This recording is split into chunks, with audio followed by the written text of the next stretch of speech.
when no contestant also slipped off. So either misplays, maybe a little bit of latency coming into play. Super unfortunate, but Bizzle capitalizing like he always does. We're going to jump on board now with Rampage and Damien and Vivid, who's also been absolutely climbing his way up the ladder. Wow, what a conclusion to that game there. Just insanity across the board. Now we're into the 5th circle, so that is a circle that will be half in, half out. 30 players left in this lobby. And Vivid, a familiar name to a lot of Fortnite fans, competitive Fortnite fans. You see his clips all the time on Reddit. And Vivid showing everyone why he is one of the best. He's going to drop him right in there, but the player, wisely enough, gets out, but Vivid is going to make him pay. So that was great because either the player would have fallen right into the trap, right into Vivid's hands, or, as we saw right there, right into an area where Vivid was going to be able to get the angle because that player was caught off guard. Yeah, was peeking for it right away, and he's known for doing that, whether it's from shooting and dropping those builds out or editing his own builds. We've seen him do that in the fall skirmish. It was a very amazing play, but jumping on board now with HighLight was one of the winners from the Blackheart, uses the heavy snipe, punches right into the box, but can he convert? The other player now has disengaged one box over, disengaged 2 box over. HighLight still trying to find ownership of the wall, gets it, gets through, but will he be able to convert on it? Yes! Graska going down the other half of the Graska and Daxor duo. He's been putting in work, but now dropped outside of the top 25. That whole play started with the aggression from that heavy snipe. It is a wall buster, one shot, and that thing is gone,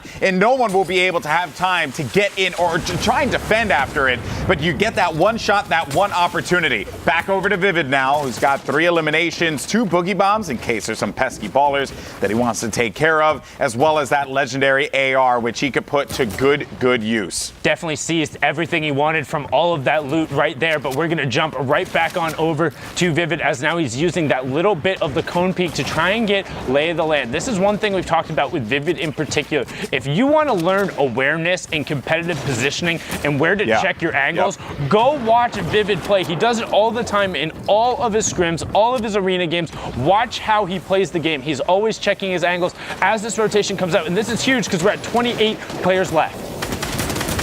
Couple players now falling in the action feed. A Philly is going to be one that will fall, as well as Naker. That is 2 down to Vivid's hand, and will use that jump pad to just get out of dodge, play the edge of the storm, reposition, set up in the 1x1, maybe try and see if he can own more of the terrain with those builds. But he's going to land right on the ground here, and I like that. Immediately going up high and just getting angles there. And you have 2 chances actually challenging and taking the high ground away directly from Vivid. Not too worried about it. Realizing he's back. Trapdoor! Edits 2Chens down and takes the trade. Luckily for him, 2Chens was on about effective 20 HP, so no worries there. 6 eliminations, getting closer to the top 15 as Tomdes goes down to Pierre. Needs to edit himself out, but is on the backside of the circle, so might be able to pick up a bunch of elims if he's ready to fight here. Damien still going to be in the action down low. Pierre XBL. It's another player there. Zaiti just got a double. Zaiti just got a huge double on the backside of the circle from that mid-tarp, pushing him in. Now we're inside the top 12 as Dash picks up AJ as well. Just heard a boogie go off too.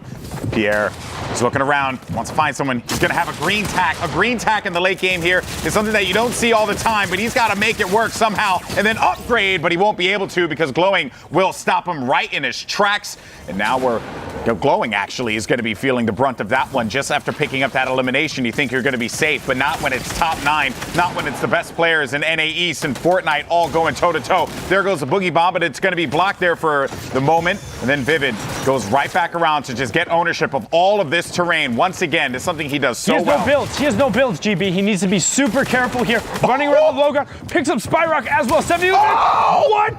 That was disgusting. Morris thought that he was going to catch Vivid with his pants down, but no, that belt was tied up nicely, and Vivid manages to hold this one on the low ground and should have picked up, yes, he picked up a decent amount of builds to be able to fight this one. That player's going to be hacking out of the tree. Vivid knows that this is an opportunity to get aggressive on this player. Also gets a second AR, so he doesn't have to worry about the reload and swap, which you might not have enough time to do in the late game. Looking for an edit peak, does own both the walls, drops the edit player, picks up ZI to get himself into the top 5 as well. 9 elimination points. points, 7 placement points, 16-point match so far as Wallspar presses Vivid. This is going to be a tough fight for Vivid because he doesn't have the shields and he needs to regroup. So he is able to pop a mini, but he's going to get chunked for a decent amount of damage there. Wallspar has him. He's going to be back against the Storm. Vivid is not going to be able to come out on top. But what a run did Vivid have there. That was so impressive. Wallspar will get the better of him. Damien is going to be in that mid ground. No Cry as well as Streetwise. Some names that I haven't personally seen before. So let's see if we're going to get a cheeky victory royale here from Streetwise, who has that high ground. Meanwhile, down low, you have Wallspar waiting to see if Damien's going to go in and challenge him. And Wallspar is able to get the elimination. But now Streetwise with the high ground punishes Wallspar and then goes up to the sky. And this is very, very risky to do here. Because if he does, yeah, there you have it. I was going to say it was an ambitious play. He went up to the sky, tried to get away from